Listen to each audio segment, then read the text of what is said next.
Xie Yu was a 300-pound loser who everyone treated like trash until he hit a 1 in a billion lottery pull for a legendary sword that survives by consuming its owner's body fat. Xie Yu is seconds from death, pinned to the pavement by a high-level hunter who treats his life like a joke. With his HP at 0, he realizes he can't win with skill. He has to gamble. He slams his bloody thumb onto the riskiest option in the game, the S-Rank random lottery. At first, the wheel lands on a useless thank you message, and the hunter cackles, calling him a pathetic pig who was born to die. But as she raises her blade for the kill, the system glitzes. The lever jerks, spinning a second time until it hits a 0.001% legendary slot. A massive pillar of blue light erupts, vaporizing the walls and shielding Xie Yu's broken body. Through the steam, a dark matter blade materializes in his hand, the Devouring Sword. She expected an easy kill, but the system just handed a level 1 player the most illegal weapon in the game. Before he was a warrior, Xie Yu was a 300-pound shut-in the world had already written off. He spent his days rotting in a cramped apartment, ducking a landlord and ignoring neighbors who called him human waste. But Xie Yu wasn't just lazy, he was broken.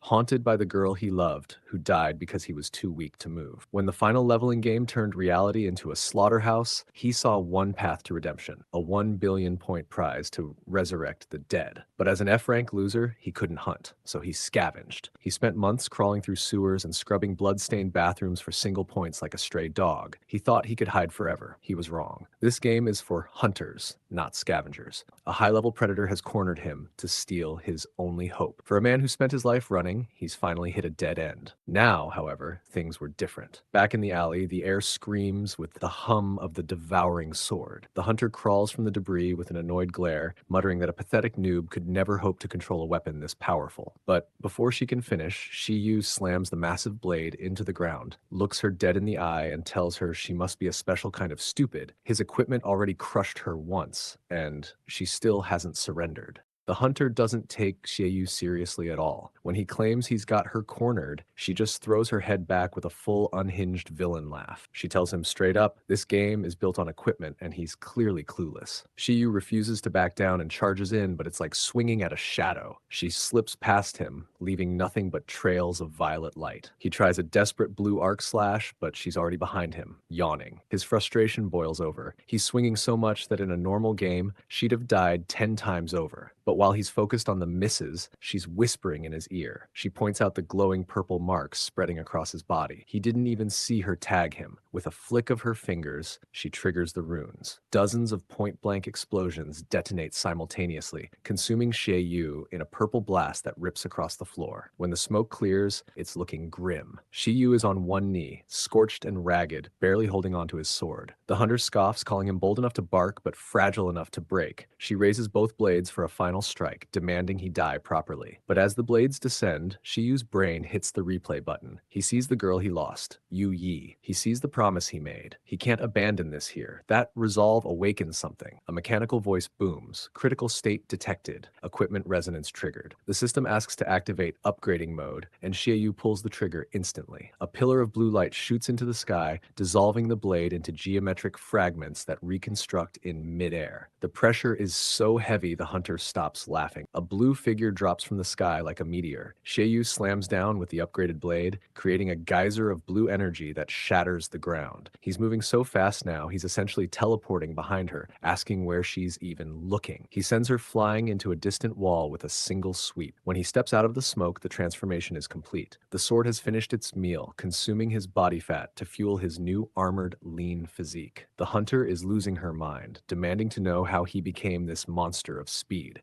Xie Yu tells her the truth. She pushed him to the edge and he sacrificed his entire being to the blade. The hunter tries to threaten him with consequences, but Xie Yu just tilts his head. He asks if she's realized it yet. The cracks in the ground start glowing blue. Every missed swing from earlier wasn't a mistake. He was planting energy into the environment. Now, the trap is set. He slams the sword down one last time. A massive web of blue energy erupts from the earth, while spears of light rain from the ceiling like a storm. The hunter finally feels real fear. She tries a pathetic last-ditch tactic, flashing a seductive smile and promising he can do anything he wants if he stops. Xie Yu doesn't even blink. He rejects her mid-sentence and steps forward as the building begins to collapse. As the ceiling buries her under tons of stone, Xie Yu looks into the storm and whispers, "Yu Yi, wait for me." Xie Yu is trapped in a nightmare. He's back in the fog, watching Yu Yi walk away after he failed to protect her. He reaches out, but a truck barrels through the darkness, and she disappears into the headlights. He jerks awake on the cold pavement, drenched in sweat. It's the same dream that's been living rent-free in his head since she died. His trauma is interrupted by a loudmouth call from Wang Bo, his annoying classmate. Wang is screaming about school attendance and the threat of expulsion, but Xie Yu is barely listening. A system window has hijacked his vision. Urgent request. Boss located at Rujiang University. Killing it means points and experience. He hangs up on Wang mid-sentence. He has a date with destiny. As he walks through the morning streets, something is off. People aren't looking at him with disgust anymore. Girls are blushing, and even a random bodybuilder is giving him the eye. He catches his reflection in a window and nearly jumps out of his skin. The 300-pound shut-in is gone. In his place is a sharp, lean, and genuinely handsome guy. The system explains it plainly. The Devouring Sword consumed every bit of his fat for power, but it comes with a warning. If he uses that upgraded mode again without enough fuel, he'll be sacrificing his literal life force. Xie Yu hits the system's point shop, spending 1 point on a comfy outfit to replace his shredded rags. When he steps onto campus, he's a walking magnet. The girls are losing it, wondering where this hottie has been hiding. Xie Yu plays it cool, though being called handsome for once actually feels pretty good. He sits on a bench to check his new stats: HP 300, level 2, and a beefed up Devouring Sword with extra attack power. While he's scrolling, a basketball rolls to his feet. He tosses it back casually, but he's forgotten his own strength. The ball rockets across the court and explodes against the backboard, shattering the entire hoop into glass and scrap metal. Before the crowd can lynch him for property damage, the underground city activates. Navigation arrows appear on the ground, leading him deep into a campus building. He follows them, praying the devs aren't weirdos, but his heart drops when the arrows lead him straight into the girls' bathroom. He tries to convince himself he's not a pervert, but the system is insistent. He slowly pulls open the stall door the arrows are pointing at. Inside isn't a boss. It's a girl, mid-business, staring at him in total shock. The silence lasts for a heartbeat before she lets out a scream that probably shattered windows in the next city over. Xie Yu tries to backpedal, babbling excuses, but she's already standing on business. She doesn't just yell, she reaches into her inventory and pulls out a massive, golden mechanical saw. She swings the whirring blade, vaporizing the wall next to Xie Yu's head. She's heard rumors about a campus pervert and decides to handle it herself since fate delivered him to her stall. She calmly contemplates whether to start carving him from the left or the right, mentioning she'll just give him amnesia water after the beating so he forgets the whole thing. The saw roars, the girl's eyes glow with irritation, and Xie Yu realizes that even with his new body, his luck is still absolute trash. The situation in the girl's room goes from awkward to lethal in a heartbeat. Xie Yu tries to explain, but this girl isn't interested in his "it was a misunderstanding" speech. And just as things get bloody, a holographic barrier slams down between them. The system has detected a player versus player duel. The girl's eyes narrow as she realizes Xie Yu is also a player in the final leveling game. She drops her saw and materializes a spear, flames coiling around her like a literal storm. She tells him this is perfect. Now she doesn't have to hold back. Xie Yu has no choice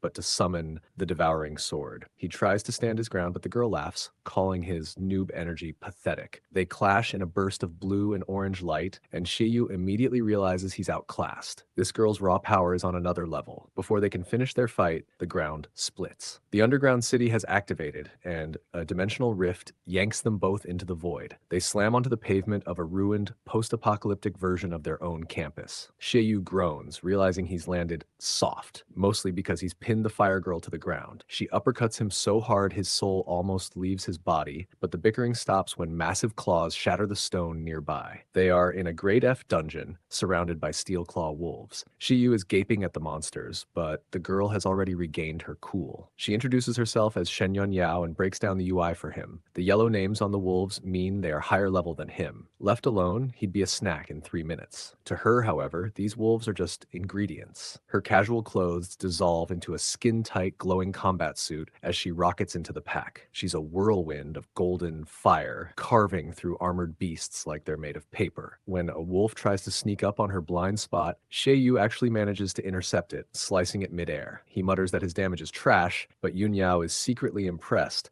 that a level 2 rookie had the stupid courage to protect her. She sends him a team request, though it's basically an unpaid internship where she gets all the loot. Xie Yu accepts, figuring experience points are better than being dead. As they push deeper, he hits level 3, dumping his points into power and agility. The monsters that were yellow threats are now green, and he finally starts pulling his own weight. They reach the boss room, the ruins of a classroom. A massive level 5 poison bones crocodile drags itself out of the shadows, breathing purple toxic gas. Yun Yao tells Xie Yu to stay back and watch how a pro handles business. She blurs into golden afterimages, weaving through the crocodile's poison blasts like she's dancing. She leaps into the air and brings her spear down in a vertical strike so powerful it splits the entire boss from head to tail. Xie Yu cheers, thinking it's over, but as the sticky slimes begin to scavenge the corpse, the system glitches. The boss didn't die, it evolved. A new blue-veined horror rises from the remains. Before Yun Yao can react, a violet beam of energy pierces her abdomen. She gasps, her armor cracking as the light spreads like poison through her body. The evolved crocodile doesn't just lunge, it breaks the sound barrier. Shen Yun Yao is a sitting duck, her limbs turned to lead by the poison. As the massive jaws close in, Xie Yu pushes his upgraded state to the limit, intercepting the beast and catching Yun Yao in a desperate bridal carry. He's gasping, admitting he barely moved in time before his power-up flickered out. Yun Yao tries to act tough, claiming she can't die from a little poison, but she can't even lift a finger. She stares at the monster's second form, a towering nightmare that shouldn't exist on a first-floor dungeon. She mutters that their luck is pure trash, but Xie Yu just grins. He tells her to stop worrying about luck and focus on the kill. Despite her warnings that he's not its opponent, Xie Yu stands his ground. He isn't running while she's grounded. He taunts the beast, calling it little bro and grandpa's boy, successfully luring the aggro away from the injured Fire Queen. The monster responds with terrifying speed, unleashing waves of purple projectiles that vibrate through Xie Yu's very organs. He's forced to block, feeling the poison burn through his armor. Before he can regroup, the beast teleports into his blind spot. Its jaws clamp down on his blade with a sickening crunch. Metal grinds against bone as Xie Yu's HP begins to bleed out. A shockwave sends him tumbling across the stone, his HP bar dropping to 150. Every breath feels like broken glass in his chest.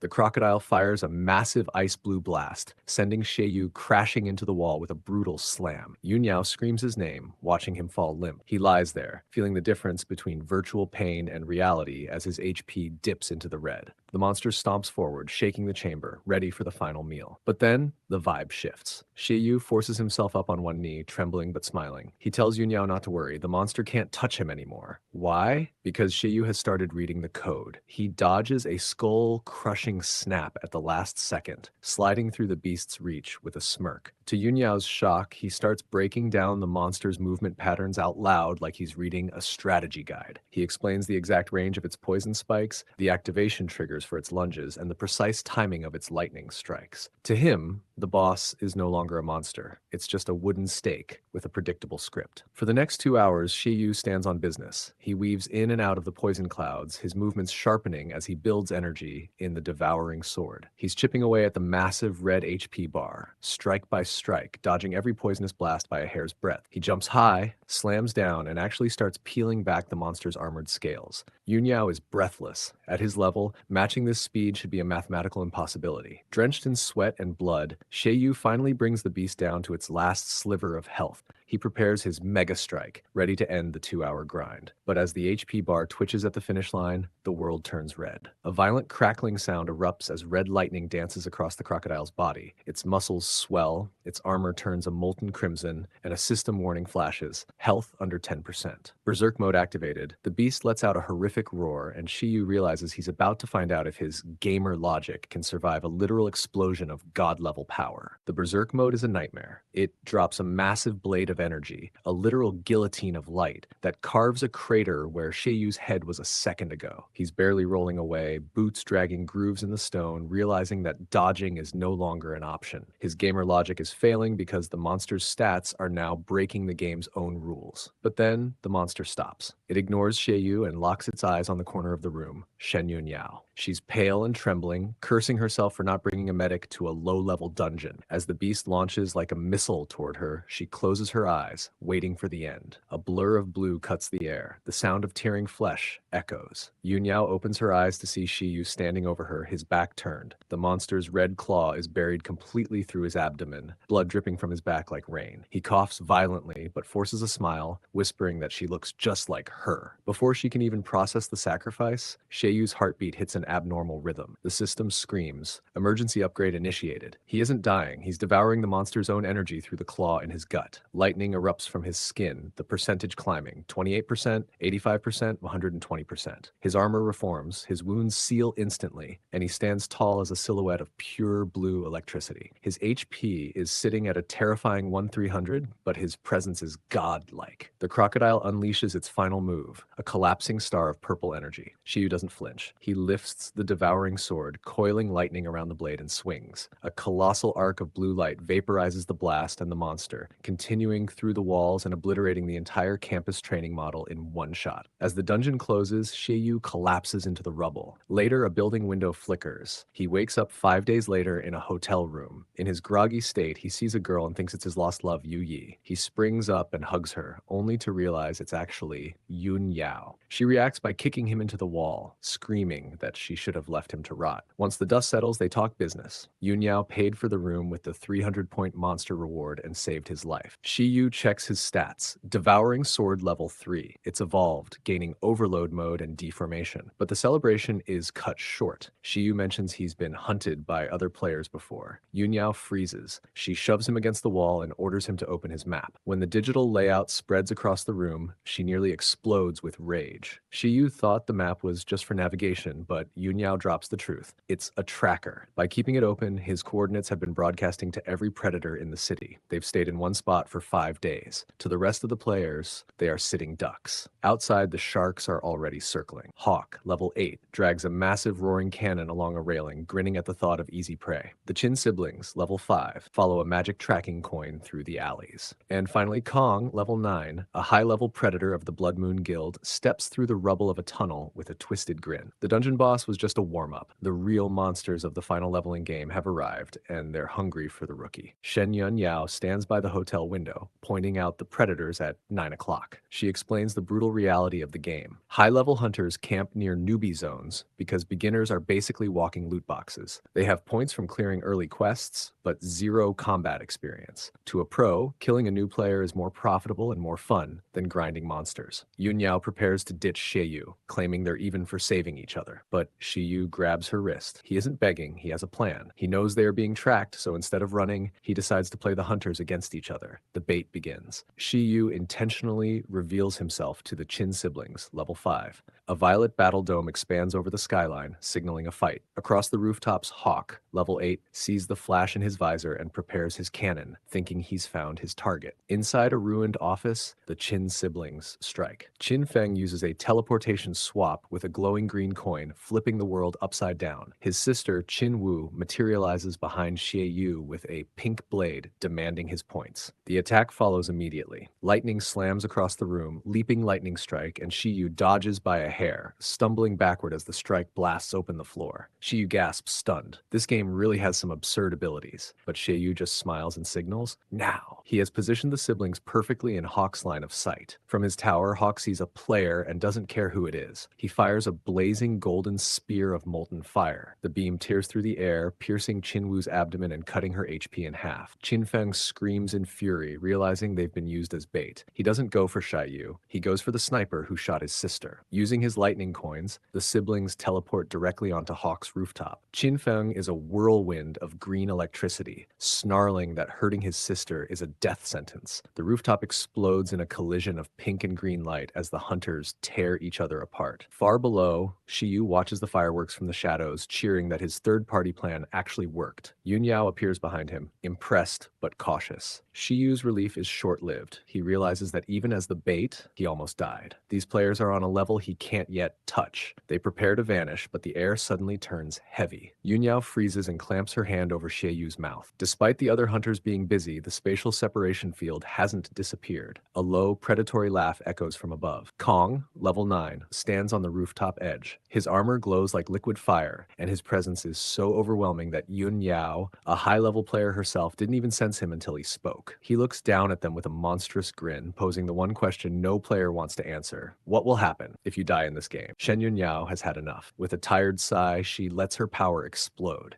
Golden light wraps her limbs as her specialized armor forms piece by piece, and her spear ignites with orange-gold heat. Kong, seeing her full transformation, drops into the alley with a thunderous crash. He's impressed. He didn't expect to find a rookie with this much weight. The battle begins as a blur of fire. Yun Yao and Kong collide with a blast that paints the alley in sparks. Kong blocks her strikes with brutal confidence, laughing as he counters with a burning slash. Yun Yao skids back, her breathing heavy but her eyes sharp. She realizes they are at the same level, meaning her only win condition is teamwork. She tells Xie Yu that if he can use the devouring skill to weaken Kong for just a second, they have a chance. Kong doesn't give them time to strategize. He rockets forward, mocking their attempt at a duo. He detonates an explosion beneath them, but it's a feint. He zips past Yun Yao, heading straight for Xie Yu with a lethal kick aimed at his head. He wants the easy points. The dust settles to reveal Xie Yu, now fully armored, blocking the massive leg with his devouring sword. He's trembling from the shock of the hit, but he's alive. Yun Yao doesn't let up. She unleashes her Dread Cloud's Hurricane, a spiraling vortex of wind and fire. Kong counters with his Cross 10 killer, a vertical and horizontal wave of flame that carves a massive X into the ground, tearing through her attack. The alley is a wreck. Kong, realizing Yun Yao is a true threat, tries a different tactic: negotiation. He proposes a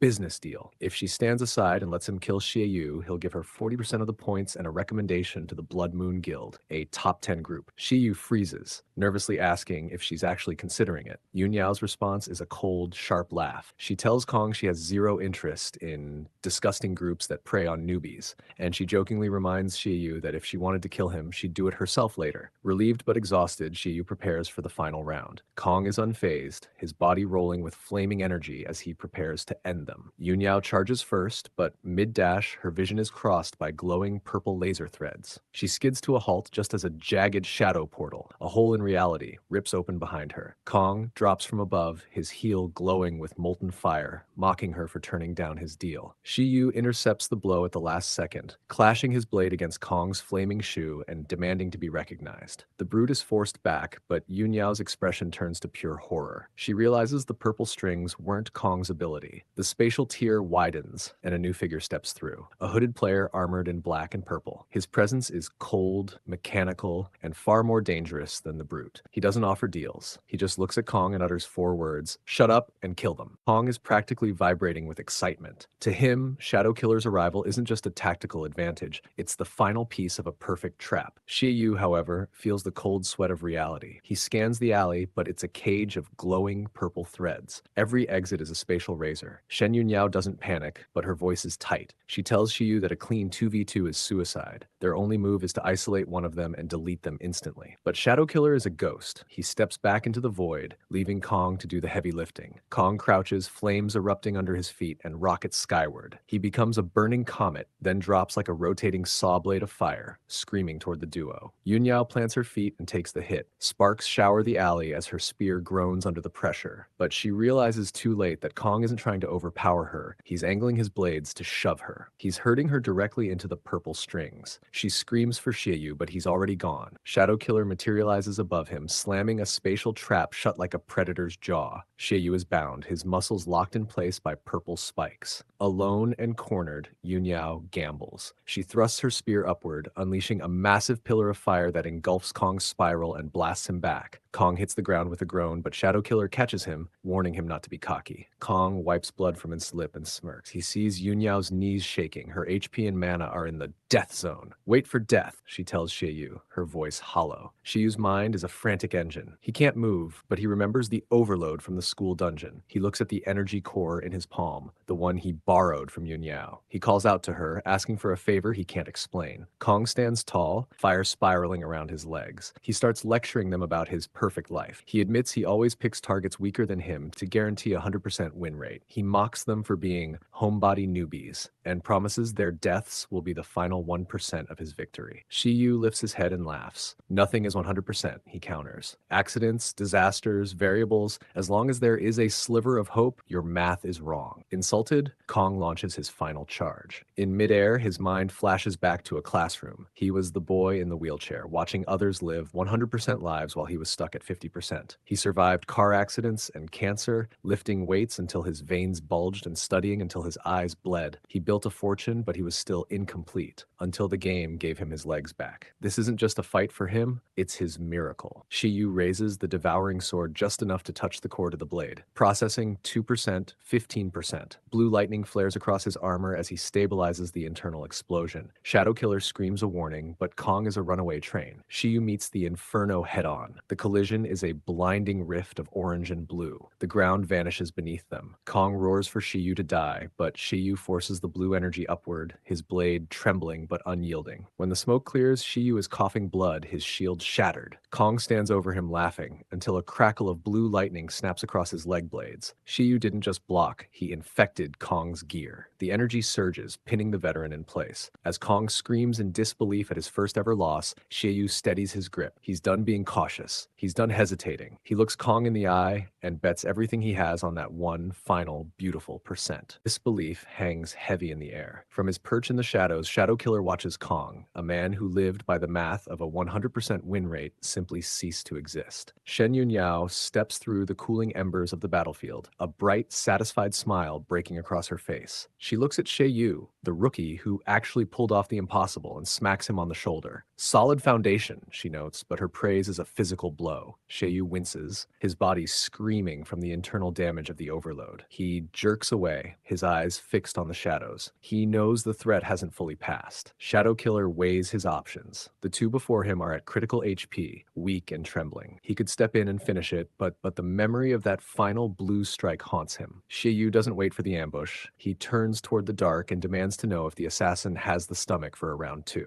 The silence stretches for a full minute before Shadow Killer makes his call. His body dissolves into a swirling purple mist. Continuing is meaningless, he declares, vanishing through a portal. The spatial separation field shimmers and breaks. The city architecture resets, the buildings rising back into place as if the carnage never happened. Relief floods Xie Yu's face, but his childlike excitement returns the moment the system announcement rolls. Divide the rewards. He rushes to the loot pile, prying open a chest that launches a massive cylindrical device into the air. He catches it, hugging it like it's made of solid gold. He's already counting the fortune. Then, the cold hand of reality, or rather Shen Yunyao, strikes. She crosses her arms, her voice dropping into the tone of a ruthless debt collector. She demands half the points for the assassin and 10 times the value of the energy source he borrowed. Xie Yu's soul practically leaves his body. He screams that she's robbing him, but she shuts him down with the cold logic of a mentor. Without me, you'd be dead. You borrowed it. I set the price. A system prompt flickers. Transfer 1,700 points to Shen Yunyao. With a click, 17 million in potential currency vanishes from Xie Yu's account. He collapses, staring at his status panel. He realizes then that if he wants to reach his goal of 1 billion points, he can't just stockpile. He has to invest. As they sort through the remaining crystals, Yunyao gives him a warning about the enhancement system. Careless upgrades are a money pit, and the game is full of traps designed to kill the uninformed. She picks up a dull rock, looks at it sideways, and tosses it away like trash before telling him to do what he wants. Then comes the fair split. Xie Yu's face ages decades as he looks at the two piles she has created. One is a glittering mountain of high-tier gear, the other is a gloomy mound of smoke-smudged junk. She claims the gold. He gets the trash. When he waves a dusty roll of toilet paper in a fit of rage asking how this is a split, Yunyao's hand snaps out. A blazing arc slams into his skull, dropping to his knees. Shut your mouth, she commands. She's been generous enough. To send him on his way, she tosses him a glowing green vial, tortoise medicinal water. It hides your heartbeat and breathing for 30 minutes, but it cuts your stats by 90%. To Xie Yu, it's a useless prank. She walks off into the night without a word of goodbye. Xie Yu sits in the silent alley, surrounded by scrap metal, feeling like the world's biggest loser. He picks up the rock she threw away, crying about his luck, and slams it down. Then, the surface shatters. Warm, golden light floods the alley. The useless rock wasn't trash, it was a shell. The system pings.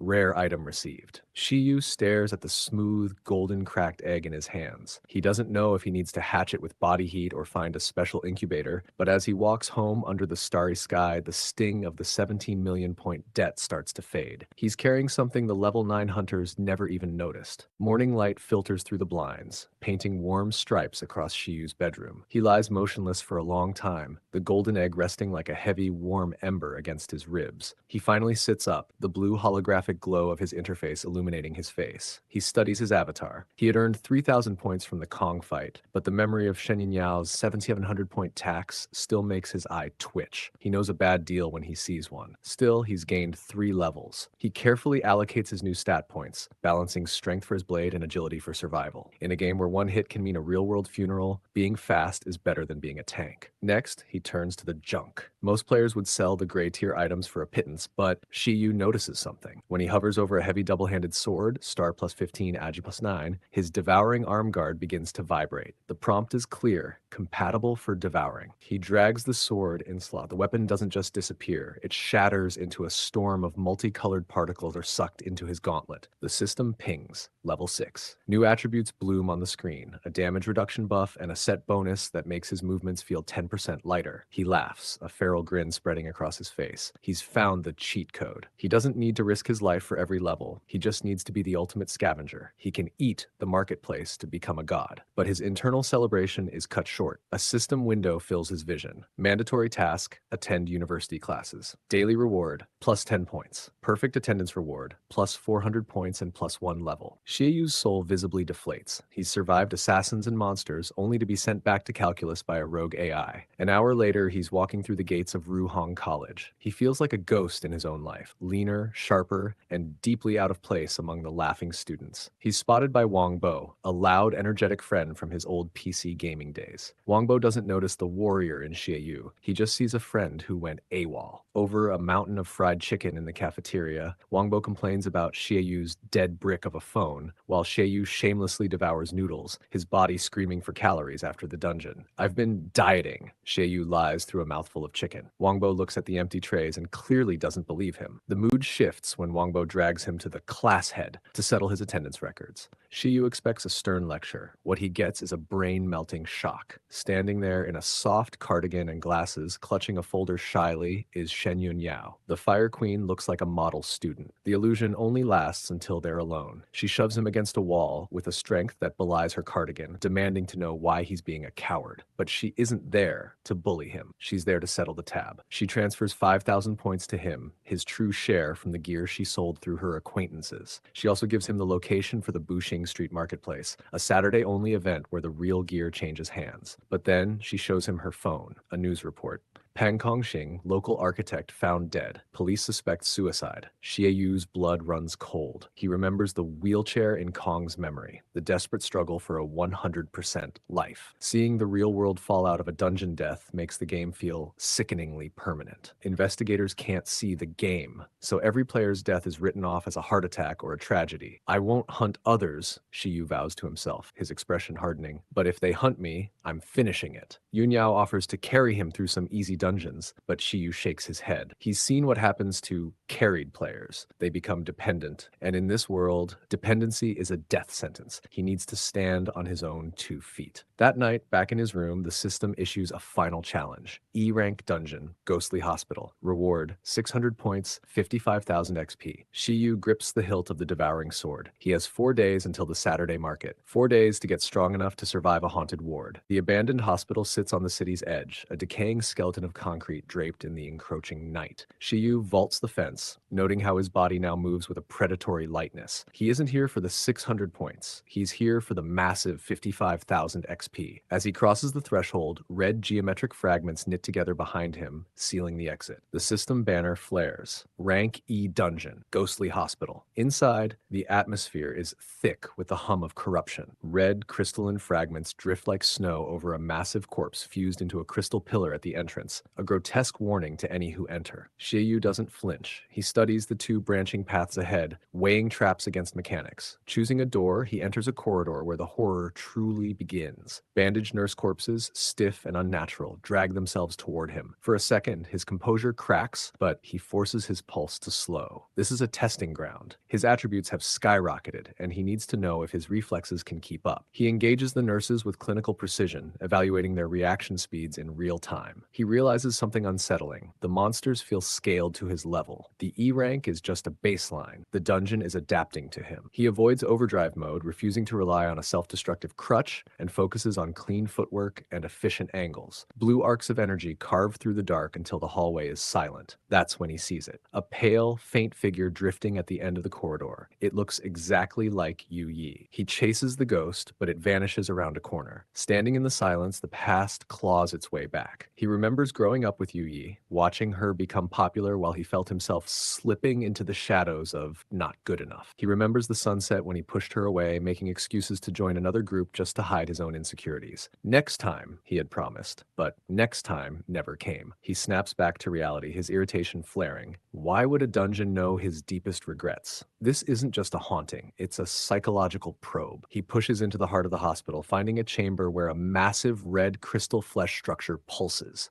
A skeleton nearby holds a glowing red core. Xie Yu recognizes the bait. The moment he touches that core, the room will wake up. He tries to strike the structure first, but the system blocks him. Target protected. It's a puzzle, not a brawl. He notices thick wires hanging from the ceiling and gets an idea. A few minutes later, he smirks and retrieves the red core. Instantly, the room erupts. The giant body activates, and corpse hands claw toward him, but they don't get far. Xie Yu had used the wires to create a massive web of restraints. The monsters are pinned before the fight even starts. "Shut up," he tells them, raising his blade. "You're not going anywhere." Blue energy explodes in a controlled arc, clearing the room in seconds. Experience notifications stack until his vision is blurred, but the final reward is an absurdity. The system grants him a new title. You mad, bro? The name is a joke, but the attributes are partially obscured, hidden by the system. As the dust settles, his eyes drift back to the edge of the corridor. The ghost is back, still wearing Yu Yi's shape, watching him from the dark. While the dungeon hums with death miles away, the tension is of a different kind. Shen Yun Yao stands alone in her bathroom, steam curling into the air as she slips into the warm embrace of a bath. For a moment, the Fire Queen disappears, leaving only a girl trying to soak away the exhaustion of the game. But her mind is a traitor. Unbidden, a name surfaces. Xie Yu. She wonders if he's struggling, or if he's even still alive. The thought lingers too long, and her cheeks flush, not from the steam, but from a sudden, sharp embarrassment. She sinks deeper into the water, trying to drown her own concern. Back in the hospital, Xie Yu is a clinical executioner. He moves through a grime-smeared corridor, his blade flashing once to end a lunging ghoul. Ordinary monsters have become mere obstacles. He retrieves a blood crystal from the remains, calculating that the boss must be near. But the phantom returns. The Yu Yi lookalike drifts just out of reach, silent and haunting. Xie Yu's irritation boils over. He demands answers, swinging his sword with such force that the shockwave shatters the nearby wall. Debris rains down, but the phantom just retreats, guiding him deeper. The corridor suddenly swarms. Ghouls and a grotesque nurse monster emerge from the dark, blocking his path. "Get out of my way," Xie Yu growls. He plants his sword and unleashes torrent of power. Blue energy floods the hallway, vaporizing the ghouls in a blinding wave, but the force is too great for the structural integrity of the dungeon. The floor groans and shatters. Xie Yu falls through concrete and dust into a lower level he didn't know existed. As he stands, he sees it, a doorway wreathed in red-black fog, marked with a single chilling word, Underworld. The phantom wasn't haunting him. It was luring him to this hidden sub-layer, the Netherworld, a place for the dead. Xie Yu doesn't hesitate. He charges through the fog, leaving the hospital architecture behind for a vast, cavernous void carved from dark rock. Purple, smoky specters drift through the freezing air like shadows without owners. The atmosphere is fundamentally different, heavier, colder. One of the specters condenses above him, twisting into a massive form. Xie Yu leaps, swinging a powerful arc meant to end the fight before it starts. His blade passes through the spirit like smoke. No resistance, no impact. Confusion flashes across his face a second too late. The phantom fully manifests into a towering, reaper-like figure of black-purple smoke. It grips a glowing violet shaft and slashes. The impact is staggering. In a single effortless stroke, half of Xie Yu's HP evaporates. Xie Yu doesn't need a system notification to tell him he's in trouble. The math is already written in the blood he's losing. Half his HP evaporated from a single spectral brush. This isn't a fight he can skill his way through.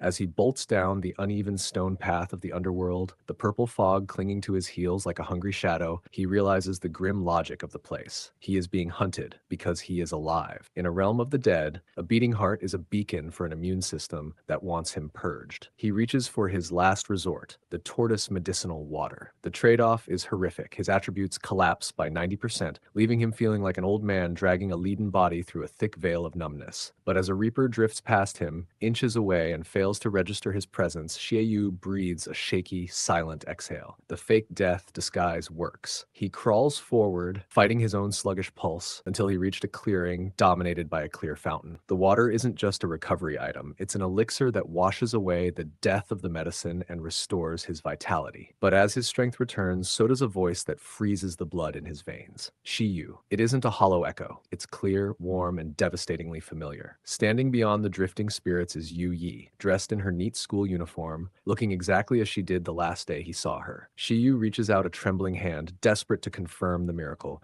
but she snaps his hand away with a sharp yell. The warmth vanishes. Her face hardens into a mask of quiet, freezing anger. She demands to know why he did it to her. She drags him back to that sunset, the moment he rejected her invitation to avoid his own feelings of inferiority. She tells him the truth that has haunted his nightmares. If he hadn't made those excuses, she wouldn't have been in that car crash. She wouldn't have spent her final 30 minutes of life in unbearable, lonely pain. The one who killed me, she declares, her voice a blade in his chest, was you. Xie Yu collapses to his knees, crushed by the weight of his own next time that never came. He remembers every time he pushed her away, not out of hate, but because he was a coward who felt out of her league. He hears the doctor's words again. She could have lived if someone had been there. The guilt spills out of him in broken confessions. Yu Yi offers a solution, her voice eerily calm. If you feel responsible, give me your soul, your life for mine. For a heartbeat, Xie Yu is ready to surrender. But then his mind ignites with the memories of the grind, the blood, the sweat, the near-death encounters with Kong and the assassins. He remembers the why behind the suffering. Before her hand can touch him, he snaps his arm forward and grips her wrist. His eyes, though filled with tears, burn with a new, lethal determination. Giving you my soul isn't redemption, he tells her, his voice steadying. It's just another way of running away, and I'm done running. He looks her in the eye and makes a vow that shakes the very air of the underworld. He won't die here for a sin. He will live to undo it. He will earn the billions of points. He will reach the peak. He will resurrect her. Yu Yi's expression shifts. The anger fades into a small, sad, and finally peaceful smile. As she begins to dissolve into glowing particles, she softly whispers that it's all right, leaving Xie Yu standing in the hollow silence of the cave. He is alone again, but the path is no longer blurred. The transition is jarring. One moment, Xie Yu is drowning in a spiritual confession. The next, he is gasping for air as he jerks his face out of a stone fountain. The underworld wasn't a physical descent. It was a sensory illusion triggered by the water. As the system pings with rewards for a hidden objective, Xie Yu's grief instantly curdles into white-hot rage. He realizes he's been played by a script designed to harvest his tears. Give me back the emotions I just wasted, he snarls at the empty air, cursing the developers for their disgusting psychological manipulation. But the anger doesn't blind him. He notices the fountain glowing and reaches in, pulling out a depressed goddess statue. The description is vague, but Xie Yu's gamer instincts are screaming. He maps out the underground city, realizing he's reached the edge of the known layout. He finds himself back at the massive, chained skeletal corpse that serves as a gate. He realizes the gate is a puzzle. He slots the statue and his other key items into the structure, and the world wakes up. The reaction is violent. A boulder-sized fist launches at his head with the speed of a cannonball. Xie Yu doesn't think, he reacts. He braces his shoulders and catches the blow, his boots carving deep furrows in the ground as the force launches him backward. The chains shatter, and the sorrowful skeleton knight rises, its skull a furnace of flickering blue flames. This is the E-rank underground boss. But Xie Yu notices the knight isn't just a monster. It has presence. It speaks, its voice an ancient rumble that judges him as an intruder. Instead of drawing his sword, Xie Yu gambles. He recognizes the knight archetype, a creature of principles. He tosses the depressed goddess statue to the giant. The silence that follows is deafening. The knight's flames dim as it stares stares at the returned relic. Its faith in humanity restored, the Guardian refuses to fight. Instead, it swings its massive blade into the wall behind it, shattering the sealed barrier to reveal the road ahead. As the night crumbles into drifting particles of light, the system confirms. Hidden boss disappeared. Leader of the underground city found. Xie Yu steps through the dust into a final, ancient chamber bathed in a single beam of blue light. Standing there, silent and still, is Yu Yi. But Xie Yu isn't crying this time. His eyes are cold, his jaw locked in a snarl. He knows the system's tricks now. He draws the devouring sword, the blade humming with a lethal dark energy. "How dare you use her face?" he whispers. Xie Yu enters the final chamber with the wary gait of a man who knows he's being watched. He doesn't wait for a script introduction. He demands the mastermind show themselves. His answer comes not in words, but in the sound of rattling iron. Chains erupt from the floor, coiling around the ghostly Yui and hoisting her into the air like a piece of bait. Xie Yu's jaw tightens, but he's learned his lesson. He swallows the bile of his anger and reminds himself, it's an illusion. Don't let the game win. The air fractures and the soul-hunting witch descends on wings of pulsing purple energy. The system warning screams in neon, and Xie Yu immediately identifies the tactical nightmare. She's an airborne mage. He has no range, he has no flight. He only has the devouring sword and his own desperation. Overthinking is a death sentence, he mutters, and kicks into overdrive. He becomes a blur of motion, sprinting up the stone walls to gain height before launching a mid-air strike at her throat. The witch doesn't even flinch. She watches him with the amused pity of a cat playing with a crippled mouse. She lets out a tinkling laugh just as a swarm of skull-shaped souls erupts around him. Xie Yu carves through the first wave with frantic precision, but one spirit slips through, its spectral teeth sinking into his shoulder. The impact sends him crashing to the floor in a cloud of dust. As he pushes himself up, the witch begins her monologue. She mocks his ambition, revealing that this secret dungeon wasn't a lucky find. It was a trap she set out of pure boredom. Xie Yu realizes this isn't a mindless boss. She has full awareness. He was lured here. The mocking turns into a massacre. The witch's spirits dive into the ground, but they don't explode. They germinate. Dozens of skeletal hands punch through the stone, clawing into a full-scale army with glowing green eyes.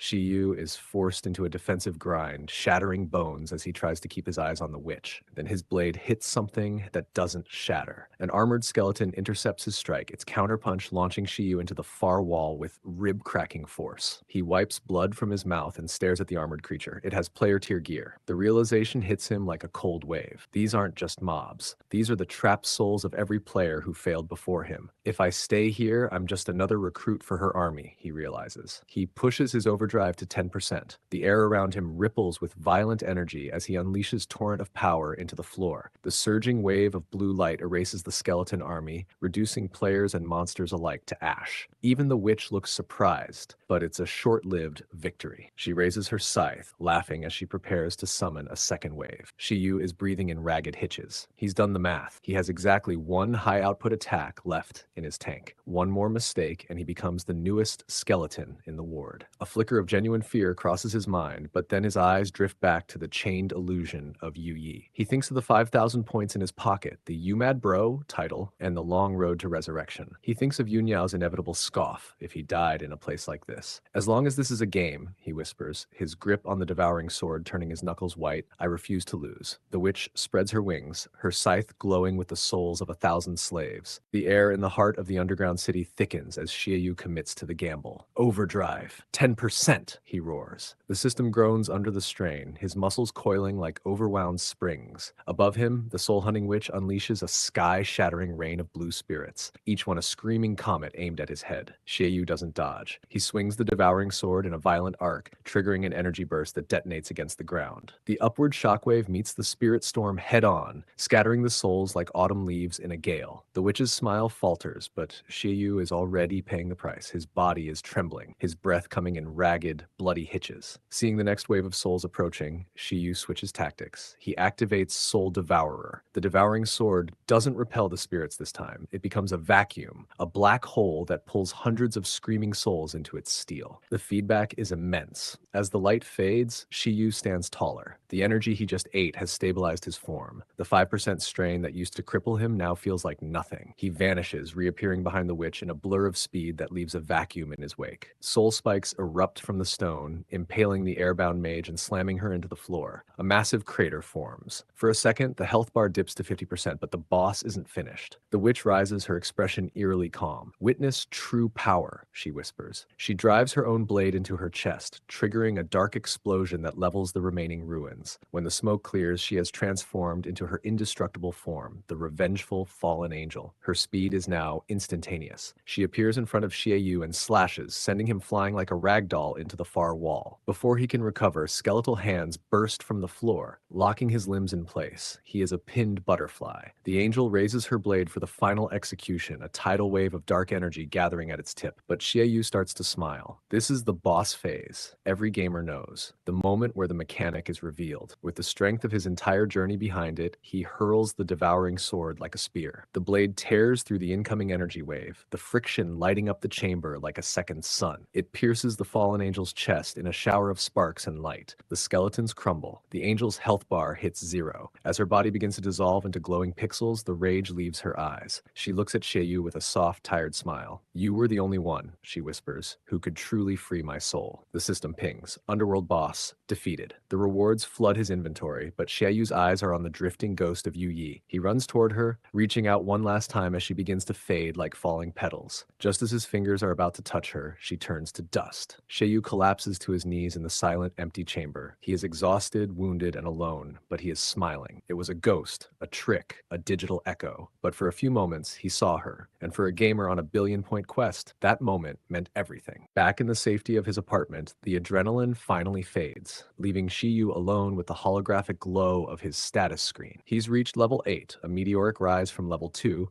and his inventory now holds a soul stone, a rare purple-tier energy source. He eyes it hungrily, realizing this could be the fuel he needs to push overdrive mode even further. But then, he sees the price. Looking down at his arms, Xie Yu's triumph turns to horror. His skin is mapped with sharp, unnatural scars, not battle wounds, but the backfire of the devouring sword. He realizes that every time he burns through his energy, the sword doesn't just stop, it feeds on his own body. "I should have known," he mutters, staring at the marks like a permanent warning label. He can't lean on overdrive anymore. If he wants to survive, he has to pivot his strategy, maximize the devouring sword's growth without letting it consume him. The next day, Xie Yu returns to Ruhong College, but he's not the invisible student anymore. He strolls into the middle of a petty classroom rivalry, where two groups are bickering over whether class head Yun Yao should join taekwondo or basketball cheerleading. With a smug grin, Xie Yu ends the debate by claiming she already promised to help him with his homework. The classroom erupts in jealousy, but Xie Yu just slides into the seat next to a red-faced, stuttering Yun Yao. The playful banter turns serious when she notices the scars on his hands. Despite her frantic, embarrassed denials of concern, the worry in her eyes is real. Seizing the moment, Xie Yu cuts a deal. 500 points for her to take him to the trade market tonight. But the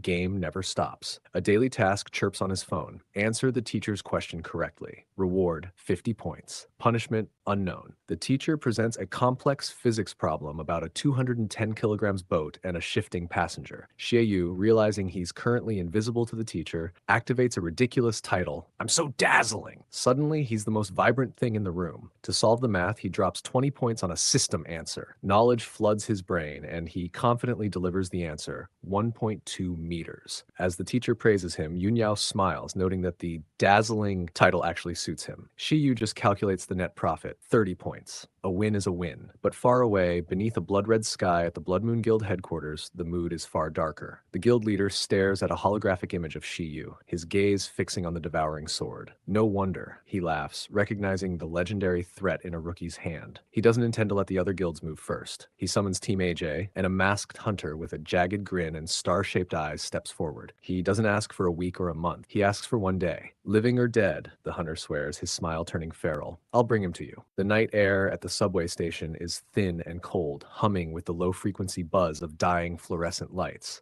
Xie Yu stands alone on the platform, his breath hitching in the midnight chill as his phone display flickers. 23:52. He was told to meet her here for the last train to the market, yet the platform remains a ghost town. Women really are. "You were saying?" The voice cuts through the silence like a chilled blade. Xie Yu jerks around, nearly dropping his phone. Shen Yun Yao stands behind him, her expression a mix of calm authority and sharp warning. She's changed her outfit, ditching the student cardigan for something more utilitarian and sleek. She explains it's a precaution to avoid recognition from rival players, though Xie Yu privately privately notes that her disguise does little to hide her natural intensity. A low rumble vibrates through the concrete. An automated announcement, devoid of human warmth, echoes through the station. This is an excess train. Regular service has ended. Please board immediately. They scramble into the carriage just as the doors hiss shut. The train isn't like any subway Xie Yu has ever ridden. Moments into the journey, the interior lights die, plunging them into a thick, suffocating black. Is this an accident? Xie Yu blurts, his hand tightening on a cold metal pole. Look out the window, idiot, Yunyao says, her voice tinged with a rare sense of wonder. Xie Yu leans against the glass and his jaw drops. They aren't in a tunnel. The train is suspended on a rail of light high above a subterranean abyss. Stretching out beneath them is a vast, neon-drenched metropolis, a cyberpunk dream of holographic billboards, towering spires, and rivers of flowing data. It is the underground city, the crown jewel of the Jin Chan Association. Yun Yao explains the lore with clinical precision. This place was once a supreme dungeon, a death trap for the unwary, until the Jin Chan Association persuaded the monsters out and converted it into a neutral exchange market. It is now the economic engine that allows them to stand as one of the big four alongside Lionheart, Grey Fog, and Blood Moon. The Blood Moon Association operates on a different level, she warns, her eyes reflecting the neon glow. The enemies we fought earlier, they don't forget. We have to be careful. The train arrives at the terminal, and the transition is jarring. As they step onto the platform, a system directive flashes. Region rule, reveal equipment. In a swirl of digital particles, their casual clothes are forcefully overwritten by their battle gear. Xie Yu's Devouring Sword hums at his hip, its presence a comfort and a curse. To avoid the main thoroughfares, Yun Yao leads him into the shadow streets, a labyrinth of narrow alleys and steam-venting corridors. I know these roads better than you, she insists, cutting off his complaints about the eerie atmosphere. But the shadows are already occupied. A scream echoes from a side alley. They find a group of high-level thugs surrounding a pink-haired girl. Xie Yu's eyes narrow. He recognizes her from the chaotic skirmishes of his first days in the game. The men are touring her, a sickening euphemism for harassing new players. Xie Yu's hand moves toward his hilt. I hate bullies, he mutters, his gaze darkening with a familiar righteous fury. Wait, you idiot! Yun Yao hisses, grabbing his arm. She was an enemy. Don't get dragged into this. But Xie Yu doesn't need to draw his sword. Yun Yao, seeing the situation escalating, lets out a piercing, high-pitched scream for help herself. The response is instantaneous. Emergency response system activated. Mechanical units, squat, trash can-shaped security robots, deploy from the walls with a whir of servos.